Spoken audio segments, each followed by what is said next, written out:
বিপিএলে বিদেশি player boycott. বিদেশি প্লেয়ারকে খেলানো যাবে না।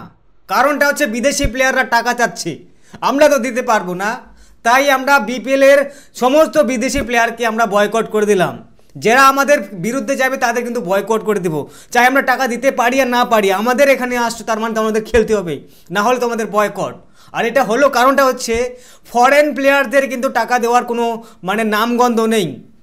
এখানে রাজশাহীর যে টিমের মালিক আছে তারা বলে দিচ্ছে আমার টাকা নেই, টাকা দিতে পারবো না। এখানে কিন্তু ইতিহাসের প্রথমবার বিপিএলের কোনো বিদেশি প্লেয়ার ছাড়াই 11 জন টিমের বাংলাদেশি প্লেয়ার খেলতে গেল। কি একটা বলবো, বিপিএলের ফরেন প্লেয়াররা বয়কট দিয়েছে, যতক্ষণ আমরা টাকা পাচ্ছি ততক্ষণ না আমরা খেলতে যাচ্ছি। রংপুর রাইডারের সাথে খেলতে গেল না বিপিএলের রাজশাহী টিমের প্লেয়াররা।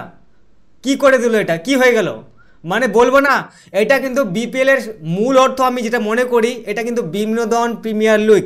আর অনেকে অনেক কিছু বলে থাকে, যেটা ভাবছো সেটাও কিন্তু বলে থাকে, সেটাও কিন্তু হয়।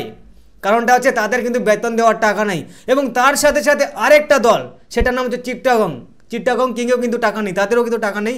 তাই এখানে অবস্থা। বিপিএলে নাকি সর্বসেরা এরকম খেলা হবে, এই বছরে 2025 সালে বিপিএল সবগুলোর সাথে খেলা হবে।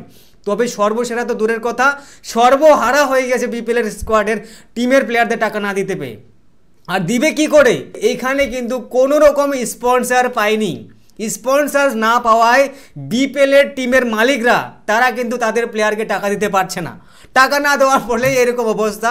তবে আমি মনে করি এইভাবে ফরেন প্লেয়ারকে ডেকে নিয়ে আসে টাকা না দিয়ে এরকম হেনস্থা করাটা অনেকটাই কিন্তু অনস্বীকার্য। আর এরকম করলে কিন্তু এর পরবর্তীতে কোনো রকমের বিপিএলের কোনো অস্তিত্ব থাকবে না, এবং বিপিএল এরকম করলে কোনো রকম ফরেন প্লেয়ার খেলবে না। আর ফরেন প্লেয়ার না খেললে কোনো রকম স্পন্সর পাবে না, এবং তার সাথে সাথে বাংলাদেশের কিন্তু মান ইজ্জত থাকবে না। তবে দেখার বিষয় আছে এই নাটকটা কতদিন আর চলে।